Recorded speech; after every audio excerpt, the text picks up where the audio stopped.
Bom dia, irmãos. Quero cumprimentá-los com a graça e com a paz do Senhor Jesus. 9h30, horário da nossa IBD Home. E é um prazer ter você aqui comigo para juntos buscarmos ao Senhor esta manhã. Uma manhã também graciosa, um dia bonito, um dia lindo, né?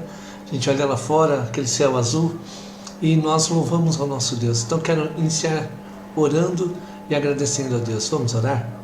Querido Deus, exaltado é o Teu nome, Pai. Esta manhã colocamos as nossas vidas diante de Ti, pedindo a Tua direção, a Tua bênção, que seja um dia em Tua presença, que a Tua palavra, Pai, ela cresça em nós, que possamos neste domingo também em família, Pai, viver e experimentar do Teu amor como família em Cristo Jesus, a nossa família também de sangue, que o Senhor, ó Pai, nos dê um dia em Tua presença. É a nossa oração em o nome de Jesus. Amém.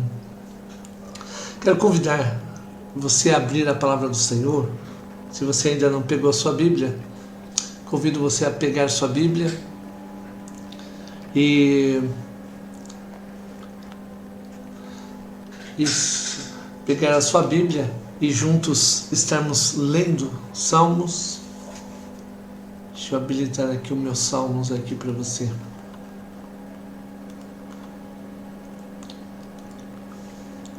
Salmos número 147, 147. Salmo 147, vamos ler do verso número 1 ao verso número 11. Então, Salmo 147, do verso número 1 ao verso número 11. Você que está chegando agora, um bom dia na graça e na paz do Senhor Jesus.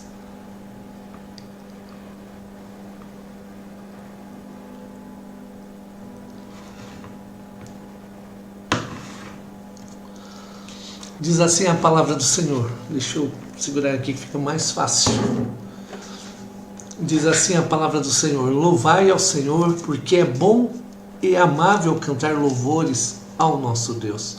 Fica-lhe bem o cântico de louvor. O Senhor edifica Jerusalém e congrega os dispersos de Israel. Sara os de coração quebrantado e lhes pensa as feridas. Conta os números das estrelas, chamando-as todas pelo seu nome. Grande é o Senhor e muito poderoso. O seu entendimento não se pode medir. O Senhor ampara os humildes e dá com os ímpios em terra. Cantai ao Senhor com ações de graças, entoai louvores ao som da harpa ao nosso Deus, que cobre de nuvens os céus, prepara a chuva para a terra, faz brotar nos montes a erva e dá o alimento aos animais e aos filhos dos corvos quando clamam. Não faz caso da força do cavalo, nem se compraz nos músculos do guerreiro. Agrada-se o Senhor dos que o temem e dos que esperam na sua misericórdia.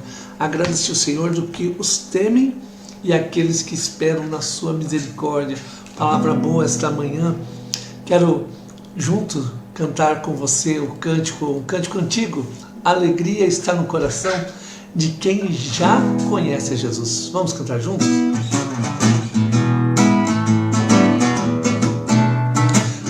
A alegria está no coração de quem já conhece a Jesus. A verdadeira paz só tem aquele que já conhece a Jesus. O sentimento mais precioso que vem do nosso Senhor é o amor que só tem quem já conhece a Jesus. Aleluia, amém. Aleluia,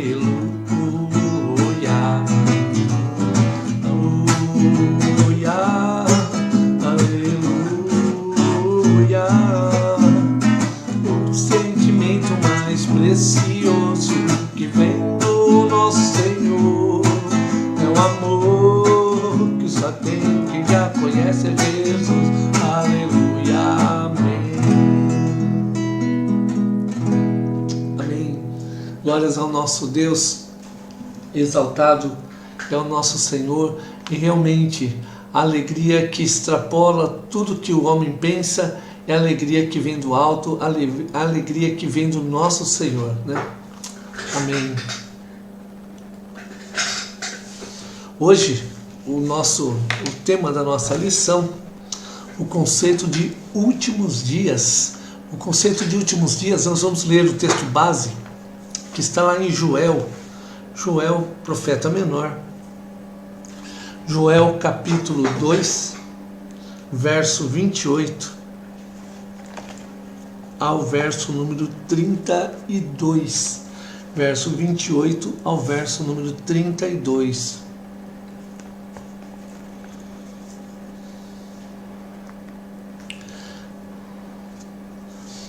E acontecerá depois que derramarei o meu espírito sobre toda a carne, vossos filhos e vossas filhas profetizarão, vossos velhos sonharão e vossos jovens terão visões. Até sobre os servos e sobre as servas derramarei o meu espírito naqueles dias. Mostrarei prodígios no céu e na terra, sangue, fogo e colunas de fumaça. O sol se converterá em trevas e a lua em sangue, antes que venha o grande e terrível dia do Senhor. E acontecerá que todo aquele que invocar o nome do Senhor será salvo, porque no Monte Sião e em Jerusalém estarão os que forem salvos, como o Senhor prometeu, e entre os viventes aqueles que o Senhor chamar, e entre os viventes aqueles a quem o Senhor chamar. Esse texto, este tema, esse texto, ele está falando então sobre a questão do final dos tempos, a palavra de Deus se cumprindo desde os profetas que já apontavam para a primeira vinda de Cristo e para essa transformação, mas a mesma visão escatológica, ela agora adentra para o Novo Testamento e adentra para a segunda vinda de Cristo. Aqui na nossa introdução eu vou acompanhar com a revista. Se você já tem a revista, eu peço a você que abra aí, ó, na sua página, deixa eu ver se tem número de página, e aqui não tem, só tem lição 4. Então abra ali na lição 4 e nós vamos pegar a partir daqui, é o primeiro, aqui.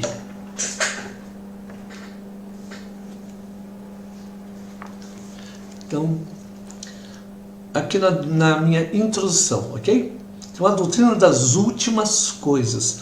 No Novo Testamento é apresentada tanto em termos do que já foi efetuado, essa palavra é interessante. A doutrina das últimas coisas, ele já está falando daquilo que já foi efetuado, como em termos do que ainda, já foi e ainda irá acontecer. Usamos a expressão já e ainda não. Essa expressão eu já comentei sobre ela em aulas passadas, já e ainda não, para a relação entre as pessoas do Antigo Testamento que já foram cumpridas, as promessas do Antigo Testamento já foram cumpridas no Novo Testamento, com aquilo que ainda não se cumpriu. Então, aquelas promessas ou aquelas profecias que ainda vão se cumprir. Essa tensão do já e ainda não é um aspecto essencial para entendermos a doutrina das últimas coisas. Para explicar esse aspecto do ensino bíblico, o teólogo luterano Osmar Cumann usou como metáfora a batalha decisiva da Segunda Guerra. A invasão da Normandia aconteceu em 6 de junho de 1944. No dia D, nas praias da Normandia foi travada a batalha decisiva, ainda que o dia 5V, o dia da vitória final, somente tenha ocorrido depois e em 8 de maio de 1945, com a rendição da Alemanha. Nosso dia D já ocorreu na vinda, morte e ressurreição de Cristo. Então, aquele grande dia, nós não esperamos ele vir, porque ele já aconteceu na primeira vinda de Cristo. A promessa ao povo de Israel, que fora feita lá atrás pelos profetas, da vinda do Messias, ele já aconteceu, porque Cristo Jesus, ele é o Senhor e Salvador. Então, quando Cristo vem, na sua primeira vinda, e ele morre ali naquela cruz. Por isso nós pegamos a teologia de Paulo e vamos abrindo essa teologia, nós vemos a importância do sacrifício de Cristo. Quando ele, em Efésios 2, 8 e 9, não está aqui no texto, ele vai falar sobre a graça, pela graça nós somos salvos. Que graça é essa? Foi de graça? Na verdade não. A graça a qual ele fala, ela é um presente que Deus nos dá. Através do quê? Do seu Filho Jesus, aquele que morreu no meu e no seu lugar.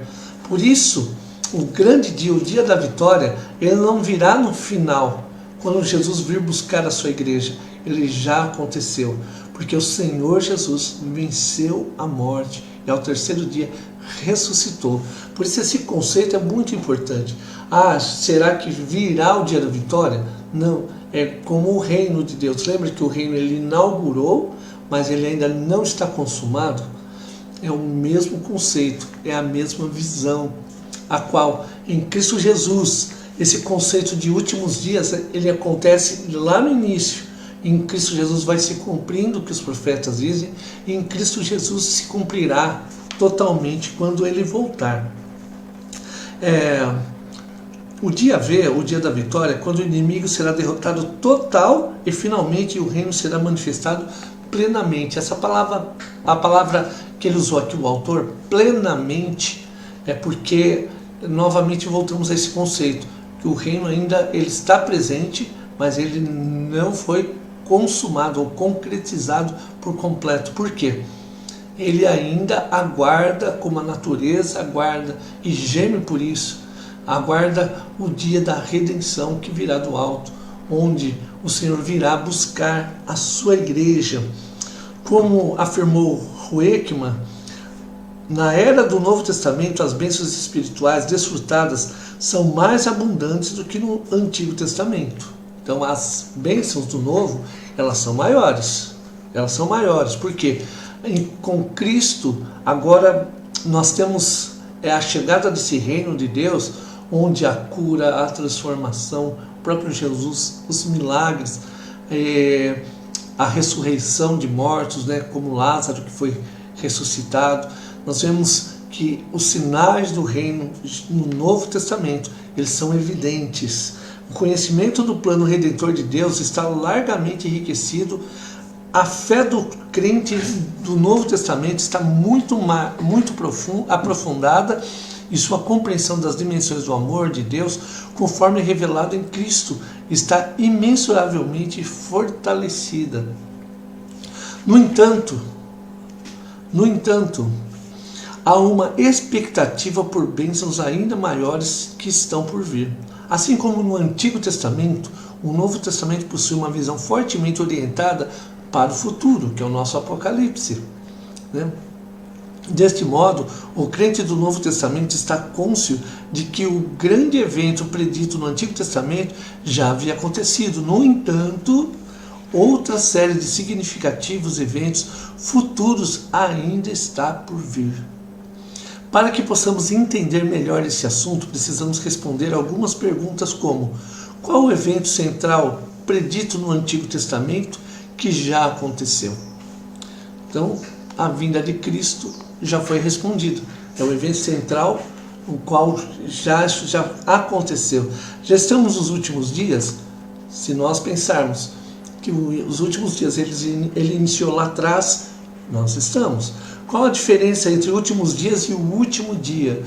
Últimos dias ele inaugurou lá atrás, e o último dia é quando Cristo virá buscar a sua igreja. Então agora o autor vai dividir em 3 blocos, para nós pensarmos sobre essas 3 perguntinhas. Depois, se você quiser, eu vou lendo alguns textos, mas outros, às vezes tem uma sequência de texto muito grande, que teria que um tempo maior de estudo. Então eu vou fazer assim: você, depois do estudo, pode reabrir esse vídeo, né, com áudio, e assistir ele em partes, ou abrir os textos. Você que já tem a revista, você que não tem a revista, você pode mandar uma mensagem para a gente. Ainda existem poucas unidades, mas ainda temos algumas unidades. aí eu posso enviar para você via correio, se for o caso, tá bom? Mas, então pensando aqui, o autor ele vai dividir em 3 blocos. Primeiro, a chegada do Messias.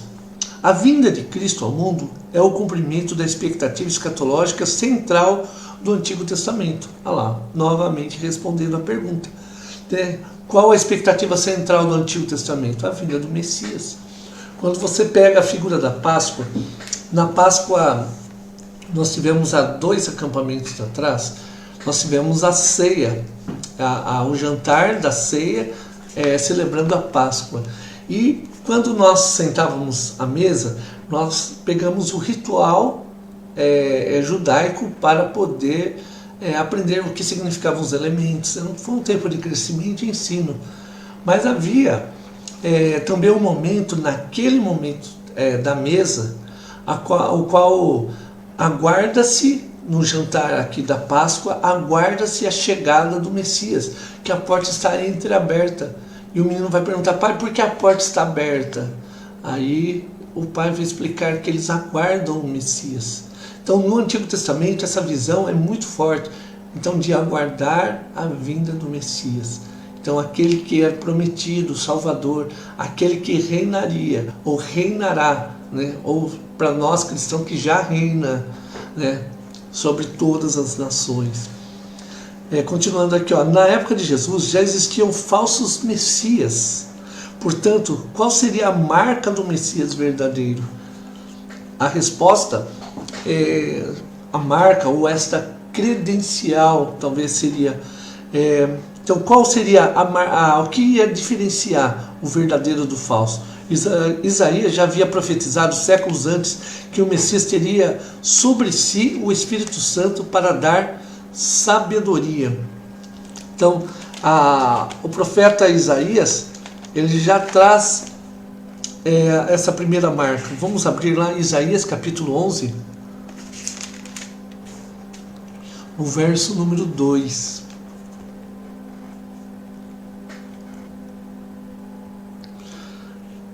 Repousará sobre ele o Espírito Santo, o Espírito do Senhor, o Espírito, observa que os dois, a palavra, se você abriu aí no seu texto, a palavra Espírito está em maiúsculo, né? Então repousará sobre ele o Espírito em maiúsculo do Senhor, o Espírito, maiúsculo novamente, da sabedoria e do entendimento, o Espírito, novamente maiúsculo, de conselheiro e de fortaleza, Espírito de conhecimento e de temor do Senhor. Então aqui está falando sobre esse Espírito de Deus que já repousaria sobre ele. Quando você pega a sabedoria, Jesus em suas ações havia sabedoria, né? As respostas de Jesus, você vê que elas são sempre tem uma resposta, na verdade trazendo um enigma, uma pergunta. Vamos pegar a mulher pega em adultério. Jesus, ele não diz: não taquem pedra porque vocês são pecadores. Ele vai fazer uma pergunta diferente. Então ele usa da sabedoria, essa sabedoria. Aquele que não tem pecado, atire a primeira pedra.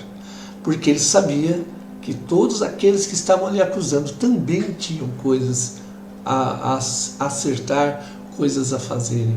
Então aqui é um exemplo aqui dessa sabedoria, do entendimento, entender as situações, ter esse discernimento daquilo que vem do alto. O tempo onde ele fala: eu preciso me retirar, porque ainda não chegou o meu momento. Então, o espírito de conselheiro, de conselho e de fortaleza, o espírito de conhecimento e de temor ao Senhor. Vou pegar esse final só. O temor ao Senhor é uma observação que eu sempre faço. Jesus, ele nunca bate no peito e diz: eu sou o dono do milagre. Já observou isso? Ele nunca disse: eu sou o dono. Ele diz: o Pai, meu Pai é glorificado. O Pai é glorificado. E quando ele ora, ele diz: para que o teu nome seja glorificado.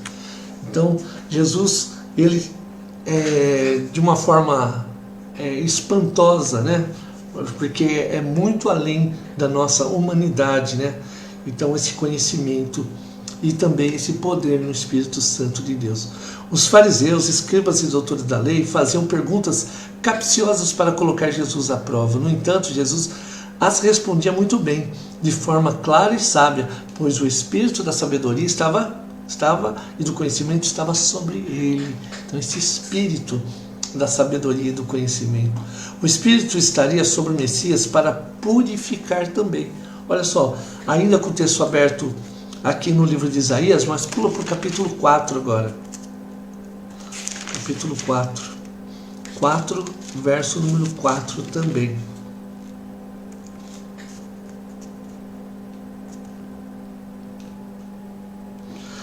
Quando o Senhor lavar a imundícia das filhas de Sião e limpar Jerusalém da culpa do sangue do meio dela, com o Espírito, observa Espírito novamente em maiúsculo de justiça, e com o Espírito purificador. Então novamente, aqui aparece a palavra Espírito em maiúsculo e a justiça e a purificação. Então Jesus novamente aqui, Jesus purificou leprosos, pelo seu poder e por seu sangue derramando na cruz. Deixa eu só trocar minha imagem.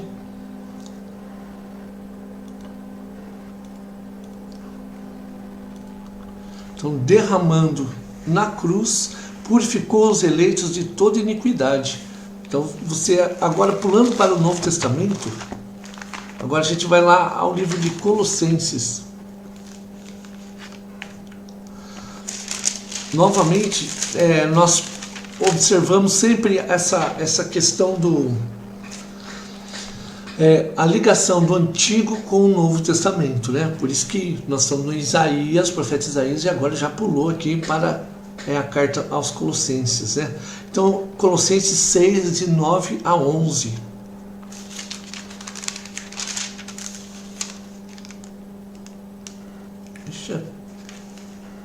Perdão, eu estou falando Colossenses aqui, é 1 Coríntios, irmãos.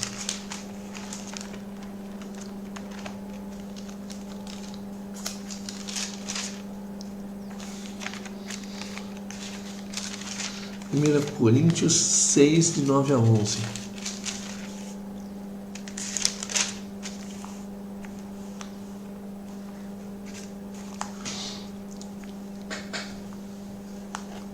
Ou não sabeis que os injustos não herdarão o reino de Deus?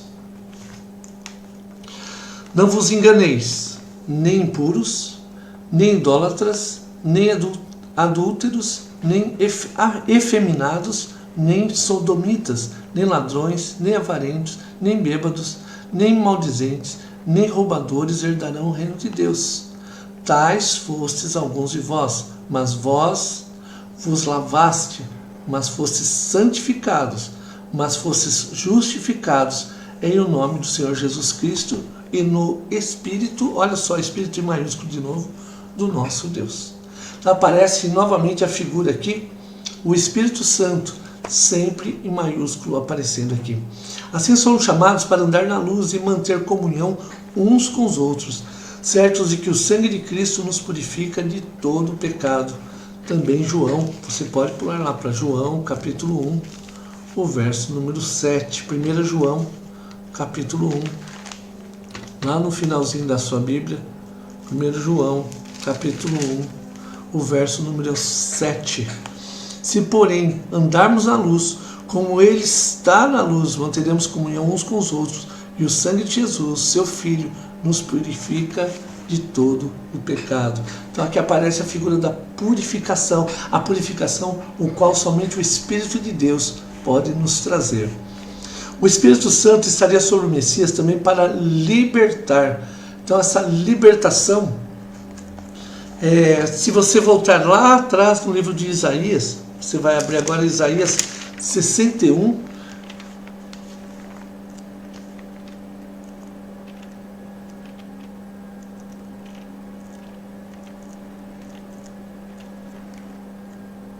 Isaías 61, verso número 1 ao 3. O Espírito do Senhor Deus está sobre mim, porque o Senhor me ungiu para pregar boas novas aos quebrantados, enviou-me para curar os quebrantados de coração, a proclamar a libertação aos cativos e a pôr em libertação os algemados, a apregoar o ano aceitável do Senhor, o dia da vingança do nosso Deus, a consolar todos os que choram, e a pôr sobre os que em Sião estão de luto uma coroa em vez de cinzas, óleo de alegria em vez de pranto, vestes de louvor em vez de espírito angustiado, a fim de que se chamem carvalhos de justiça, plantados pelo Senhor para a sua glória, assim de que se chamem carvalhos de justiça, plantados não por homens, mas pelo Senhor, né? Então aqui o Espírito Santo está sobre o Messias para trazer a libertação. O ministério de Jesus é realizado no poder do Espírito Santo, demonstrando ser Jesus o Messias prometido. Cheio do Espírito, ele foi levado para o deserto, está lá em Lucas 4, onde foi tentado e saiu vencedor. No poder do Espírito Santo, ele regressou para a Galileia, ensinando por toda a região. Indo para Nazaré, onde fora criado, foi à sinagoga e leu o rolo do profeta Isaías. O Espírito do Senhor está sobre mim, pelo que me ungiu para evangelizar os pobres, enviou-me para proclamar libertação aos cativos e restauração de vista aos cegos, para pôr em liberdade os oprimidos. Perplexos, todos presentes mantinham os olhos fitos nele. Então Jesus declarou: hoje se cumpriu a escritura que acabeis de ouvir. Então Jesus, ele diz: eu tenho esta marca, eu sou o Messias esperado. Quando você olha para a Bíblia, às vezes as pessoas me perguntam: pastor, qual a sua opinião sobre determinados assuntos? Eu gosto de trazer sempre a opinião da Bíblia, para que não seja a minha opinião, aquilo que fala sobre a vida cristã. Eu posso dar a minha opinião a coisas simples, triviais, mas quando se fala da vida espiritual e da responsabilidade como nós temos como cristãos, nós precisamos ver o que a palavra do Senhor nos ensina. É ela que é a nossa regra de fé e prática. Como que eu vou fazer aqui? Então vamos olhar para a palavra. A palavra tem a forma que eu preciso aprender. Porque quando eu aprendo com a palavra, agora eu compreendo que o meu relacionamento com Jesus, ele é pessoal. E esse relacionamento precisa ser cultivado, trabalhado a cada dia, olhando para o cumprimento da palavra na minha vida. Aquilo que a palavra de Deus vai lavando, trocando, limpando dentro de mim. E longe da opinião humana ou da opinião de homens, nós precisamos compreender que a vontade de Deus nós precisamos buscar a cada dia. Porque senão nós nos tornamos cativos uns dos outros. Mas quando nós temos a liberdade, agora pastoralmente, eu posso compartilhar daquilo que a palavra de Deus ela fala e ela nos traz como verdade, para crescermos juntos, para não um estar lá em cima e o outro lá embaixo, mas estarmos juntos, no mesmo nível, nivelados na palavra do Senhor. E Jesus vai dizer: hoje se cumpriu. Cumpriu o quê? A Escritura. Assim como quando alguém aceita Cristo, ou quando Cristo nos aceita, quando há uma conversão, a palavra também se cumpre ali. E são momentos especiais também vivida como igreja, né? Seu ministério foi marcado pela libertação dos cativos e oprimidos, pelas enfermidades, possessões demoníacas e pecado, o qual o Senhor trouxe libertação. Então o nosso Deus, esses textos eu não vou ler, mas se você buscar cada texto, ali está a referência para você crescer também. Além disso, a vinda de Cristo ao mundo é interpretada no Novo Testamento especificamente como o cumprimento de profecias do Antigo Testamento. Se num primeiro momento nós vemos que uma marca, o Messias, sobre ele está essa libertação, essa autoridade, agora também nós vemos que no Antigo Testamento está a marca do cumprimento, né?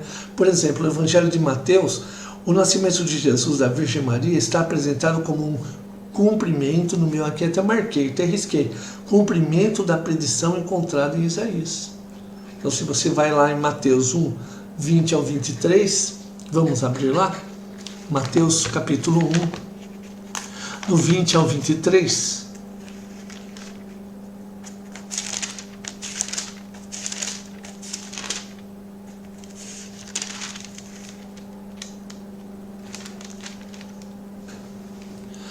Vou ler aqui.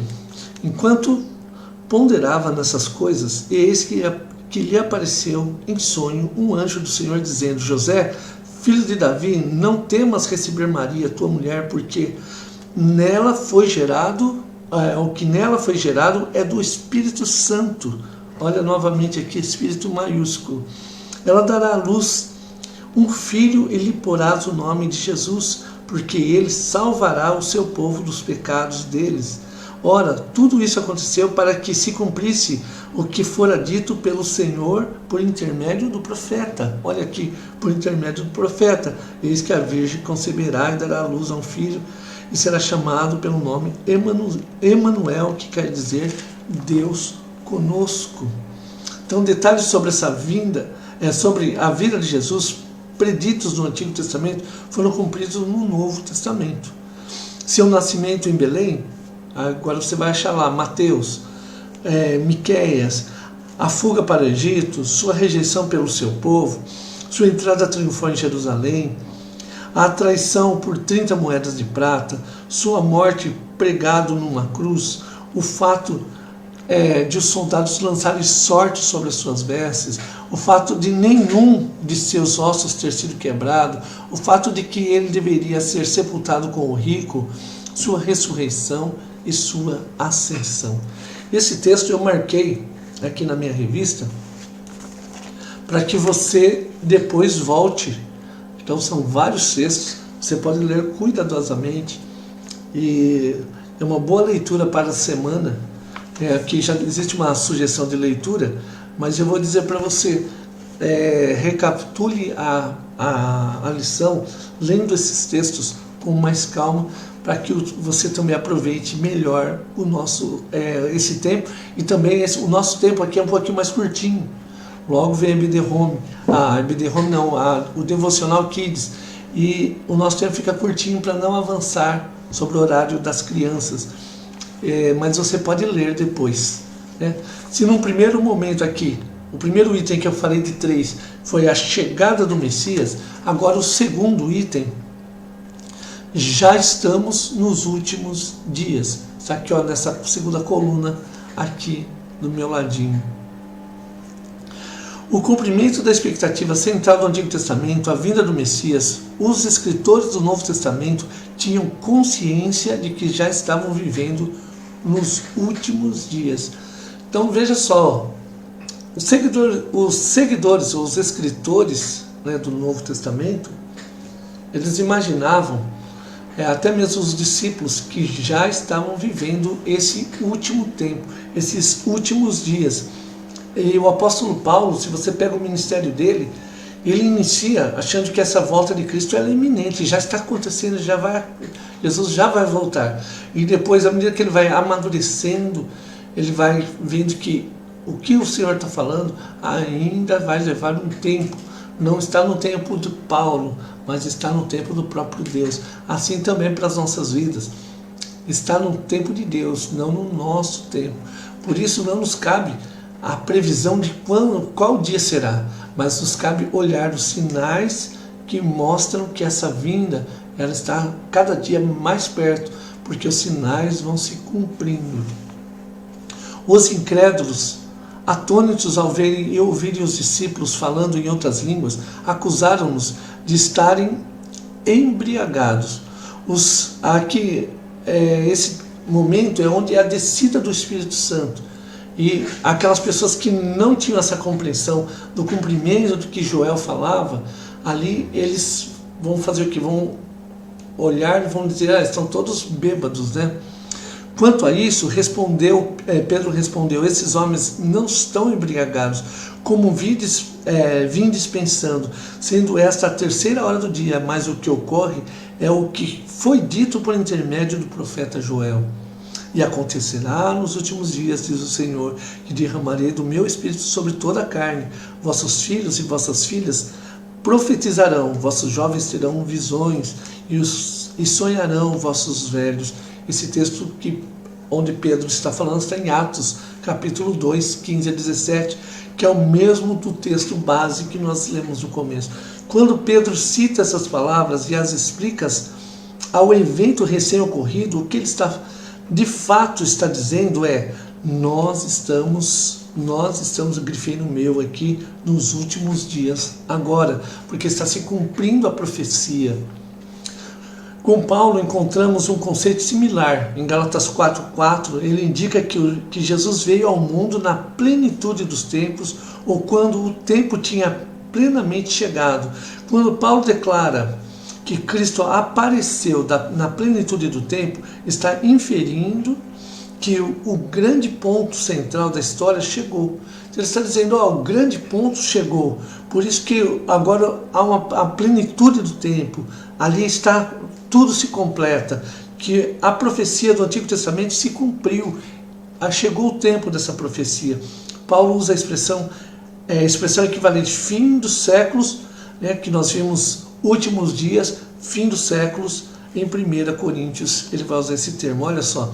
Essas coisas, diz, sobrevieram como exemplo e foram escritas para advertência nossa, de nós outros, sobre quem os fins dos séculos têm chegado. Esse texto está em 1 Coríntios 10, verso número 11.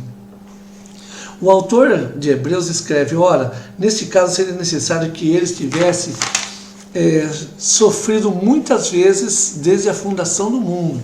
Agora, porém, ao se cumprirem os tempos, em grego literalmente, no fim dos tempos, se manifestou uma vez por todas para aniquilar pelo sacrifício de si mesmo o pecado.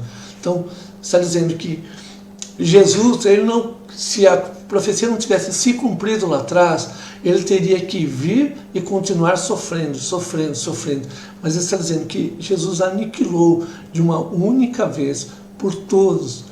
Agora ele aniquilou o pecado ali na cruz. Então o pecado que estava sobre mim e você estava agora sobre Jesus. E ele tomou para si o nosso pecado. Em 1 João lemos a expressão a última hora em vez de últimos dias. Tais expressões nos mostram que os crentes do Novo Testamento tinham a consciência de estarem nos últimos dias, no fim dos tempos ou na última hora. Desse modo, percebemos que a escatologia do Novo Testamento é marcada por uma tensão subliminar entre o já e o ainda não, entre o que o crente já desfruta e o que ele ainda não possui. Novamente volta essa questão do já e o ainda não, porque nesse já e ainda não, nós vemos que o cristão já desfruta da vida que nós vamos ter em Cristo Jesus. Talvez você diga assim, mas pastor, a gente tem sofrido, muitos cristãos sofrem, vivem em sofrimento, mas com um diferencial, porque nós temos livre acesso a Deus para contar ao Senhor aquilo que nós estamos passando, qual é o nosso sofrimento. Nós temos livre acesso ao trono de Deus quando as nossas orações, os nossos joelhos estão dobrados, quando nós nos prostramos diante de Deus e dizemos, Senhor, está doendo aqui no meu coração, eu estou passando por uma dificuldade, eu estou passando por um momento onde eu não sei como resolver. E Deus vai falando, Deus vai conduzindo, vai colocando uma paz que extrapola o pensamento humano, extrapola o que é a lógica humana. Porque, por exemplo, como podemos ter paz no meio da tempestade? E Jesus está dizendo, ei, eu estou com vocês. Aparentemente eu estou dormindo, mas eu estou com vocês. Assim como os discípulos, eles chamam a Jesus, e Jesus acalma o vento e diz, homens de pequena fé, vocês não compreenderam que eu estou com vocês? Porque eu posso, mesmo sem acalmar essa tempestade, eu posso levar vocês em segurança para onde eu quiser, porque eu sou o Senhor. Terceiro, esperamos o último dia. Então esperamos, essa aqui talvez seja a chave do cristianismo, ou a chave que se perdeu no nosso tempo, não é verdade?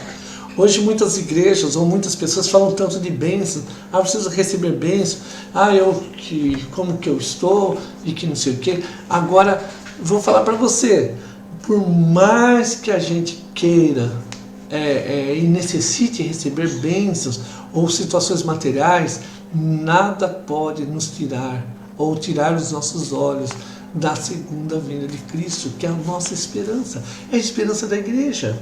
A igreja espera ansiosamente por esse momento. Então agora olha só no verso, no ponto 3, quais eventos estão então para acontecer, por acontecer? Muitas das profecias do Antigo Testamento ainda não foram cumpridas, e uma porção de coisas que o próprio Jesus predisse ainda não aconteceu. Os profetas falam de um julgamento do mundo. Esse julgamento não aconteceu, mas vai acontecer. De uma ressurreição de mortos, vai acontecer. Quando vai acontecer isso, pastor? Na segunda vinda de Cristo. Quando Cristo vir buscar a sua igreja, os mortos ressuscitarão. Ah, mas qual mortos vão ressuscitar? Todos os mortos. Todos os mortos. Eles ressuscitarão. Jesus fala sobre a vinda do Filho do Homem, sobre as nuvens. Ainda na segunda vinda vai acontecer. Em poder e glória, com coisas que ainda... Então, aqui, ó, deixa eu voltar aqui, acho que eu perdi a linha aqui. Ó.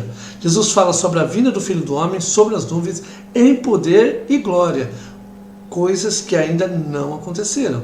Estamos nos últimos dias, mas o último dia ainda não chegou. Falamos sobre isso.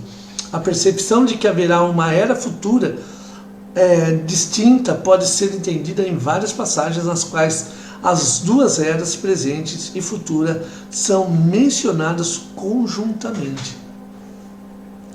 Eu quero pensar assim, existia uma visão, vou pegar aqui há 40, 50 anos atrás, que a igreja viveu, que pensava, olha, o tempo está acabando, né? Então nós vamos pensar assim, vamos terminar logo, deixar essa terra, como que eu poderia dizer, se deteriorar, porque assim Cristo virá logo buscar a sua igreja. Então havia essa expectativa. Grandes evangelistas, por exemplo, pregavam e haviam conversões em massa e pensavam assim, logo Cristo vai voltar, porque a terra está se deteriorando, cada vez mais difícil. A palavra de Deus está sendo pregada em massa. Mas olha só, primeiro aqui, quanto à questão da restauração da terra, eu não acredito que essa terra vai explodir para que Deus faça uma nova terra. Porque quando você pega lá em Gênesis, quando Deus criou, Ele criou e disse o quê? Era bom. E viu Deus que é bom. A terra era sem forma e vazia, e o Espírito de Deus estava sobre essa terra. Então, quando fala-se sobre a Nova Jerusalém, aqui há uma purificação onde o pecado, a morte, a dor, aí acabou tudo isso. Se você vai em Apocalipse 21, que não está aqui agora na minha referência, você vai ver a Nova Jerusalém. E ali diz que o Senhor enxugará as nossas lágrimas. Ali não haverá mais dor, não haverá mais pranto.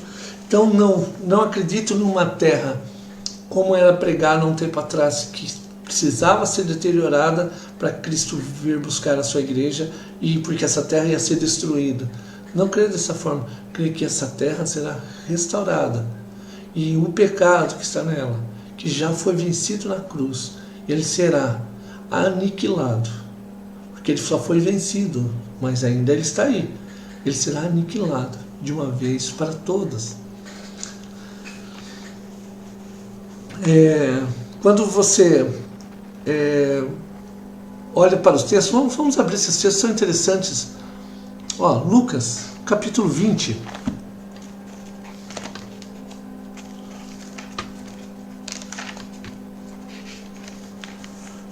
Lucas, capítulo 20. O verso é o 34 e o 35. Aparece aqui na minha descrição.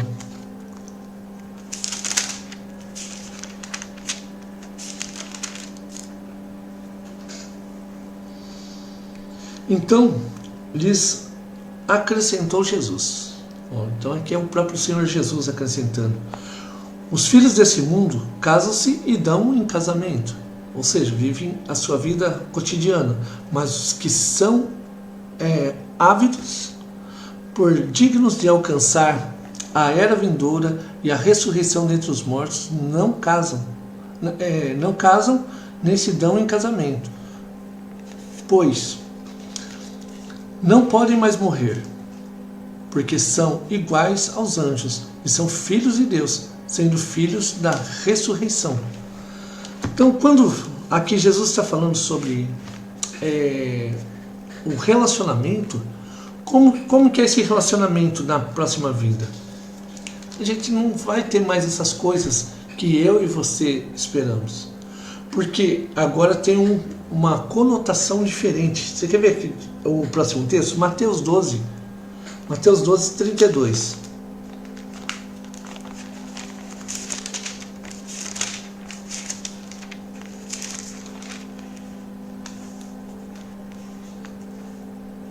Se alguém proferir alguma palavra contra o Filho do Homem, ser-lhe-á perdoado. Mas se alguém falar contra o Espírito Santo, não lhe será isso perdoado, nem neste mundo, nem do porvir. Novamente Jesus falando sobre esse novo mundo, esse novo momento. Volto a Lucas capítulo 18. 29 e 30.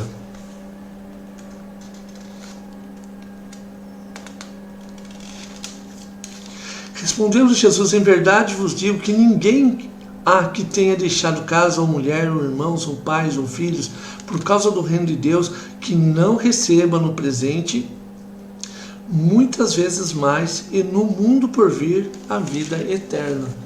Novamente Jesus fala sobre uma nova vida, sobre essa vida eterna, ou esse novo momento em que as pessoas vão passar.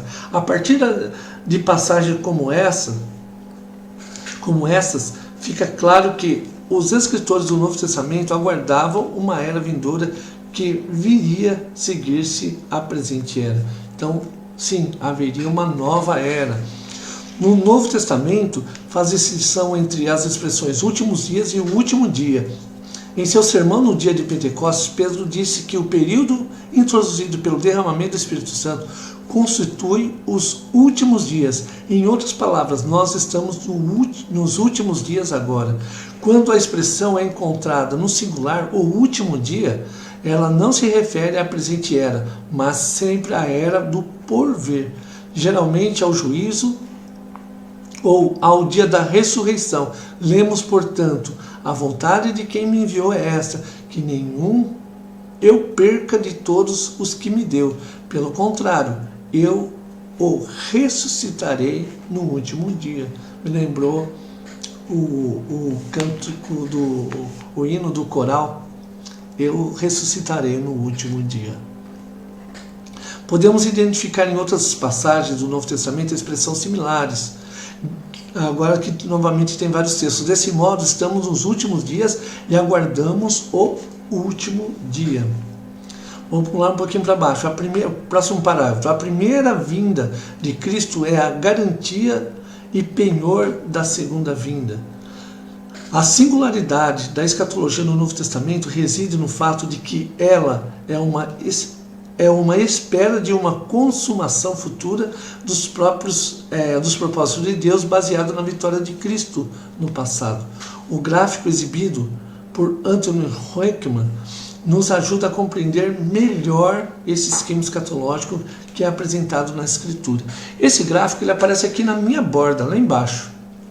Se você talvez fique um pouquinho pequenininho, vou pedir se você consegue expandir ele. Lá atrás está assim uma seta dizendo, deixa eu ver para lá, a criação. Então para lá está a seta dizendo criação. E para cá, inverso dela, está a era por vir. Se você pegar no meio está o que? A primeira vinda de Cristo. Então você tem aqui a primeira vinda de Cristo, bem centralizada. Esta era que nós estamos vivendo, embaixo está escrito o quê? Os últimos dias e o fim das eras. Depois, quando Cristo voltar, o que vai acontecer? O último dia e o fim da era. Então, quando ele está dizendo que Cristo volta, agora, quando Cristo volta, haverá o julgamento de todas as coisas. Lembra quando eu falei sobre a escatologia, lá atrás, eu falei sobre a palavra de Deus se cumprindo simultaneamente, várias coisas acontecendo, ocorrendo simultaneamente. Então, quando Cristo vem, não haverá o julgamento onde Cristo fará, ou quando Cristo virá, não haverá mais tempo de eu dizer, agora eu vou viver corretamente. Não, para ele Cristo voltou, então ali finalizou. É isso que ele está dizendo aqui. Então a segunda vinda de Cristo acaba essa era, e essa era não tem mais como acrescentar. E por isso, agora os eventos que ocorrerão, eles ocorrem com a segunda vinda de Cristo, que nós vamos conversar lá na frente sobre essa argumentação melhor. Mas o mais importante é você ter essa visão do gráfico. Então, a era passada, esta era e a era por vir, né? E eu quero agora já entrar aqui na minha última página, que é a conclusão. E essa conclusão, eu marquei aqui, tem 3 numerozinhos, eu marquei que são importantes.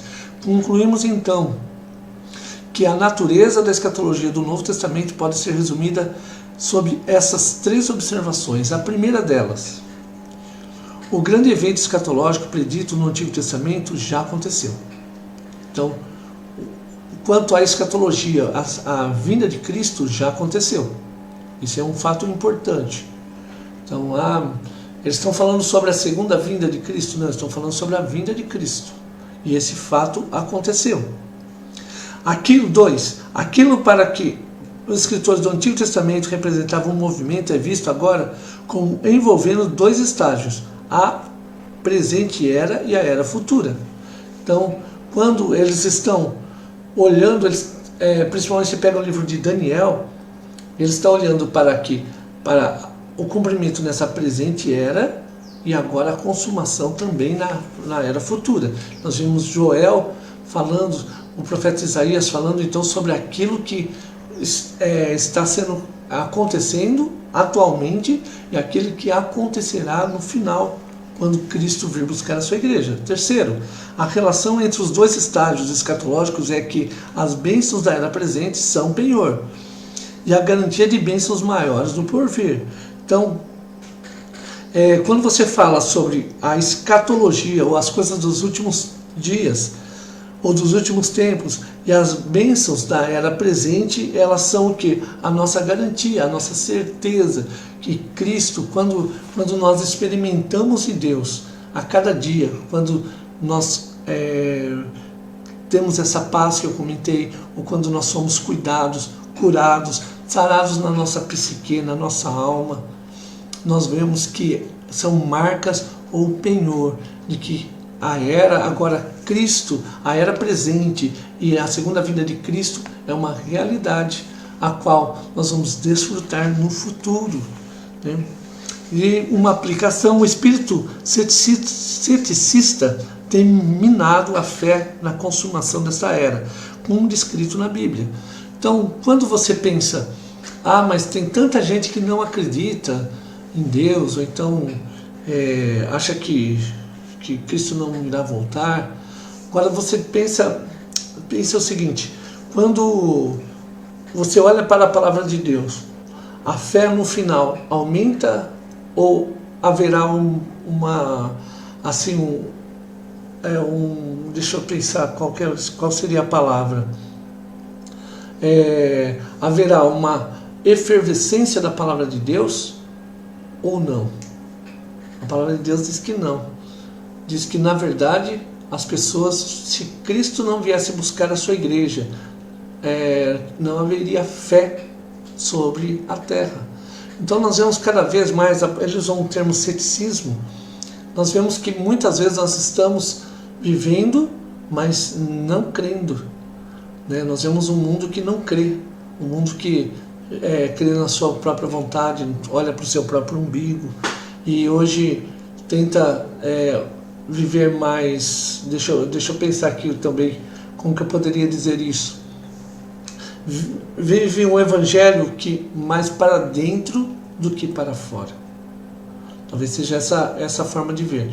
Onde eu preciso estar bem, onde o meu bem-estar é importante. Mas eu pergunto a você, o nosso bem-estar, esse corpo, ele padece. E a cada dia a gente vê que a vida está passando, né? A gente vai, cada dia o nosso corpo vai se deteriorando. E onde está a nossa fé? Está aqui para dentro ou está para fora? Porque quando eu vivo a palavra de Deus e eu experimento de Deus, eu paro de olhar para o meu umbigo. Eu começo a olhar para aquilo que Deus me chama a viver. Eu começo, o escritor ele diz, minado a fé. Muitas vezes nós deixamos essas minas explodir e vai prejudicando o nosso relacionamento. Eu tenho visto, eu tenho experimentado exatamente desse transformar a cada dia. Como? Orando, lendo a Bíblia, confiando que essas promessas elas estão se cumprindo a cada dia.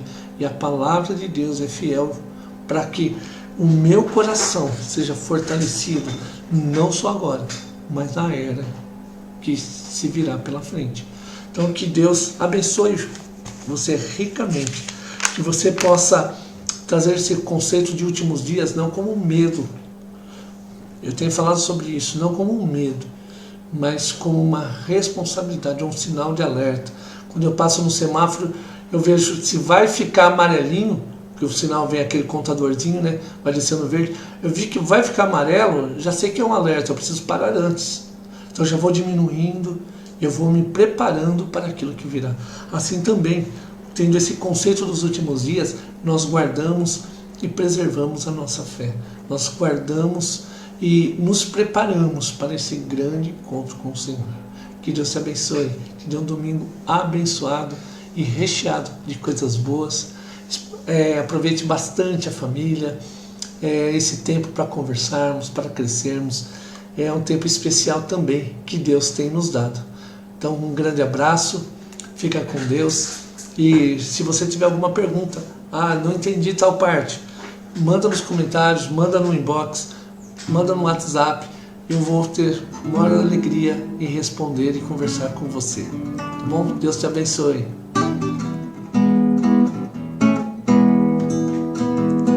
A alegria está no coração, quem já conhece Jesus. A verdadeira paz só tem aquele que já conhece a Jesus. O sentimento mais precioso que vem do nosso Senhor é o amor que só tem quem já conhece a Jesus. Aleluia, amém.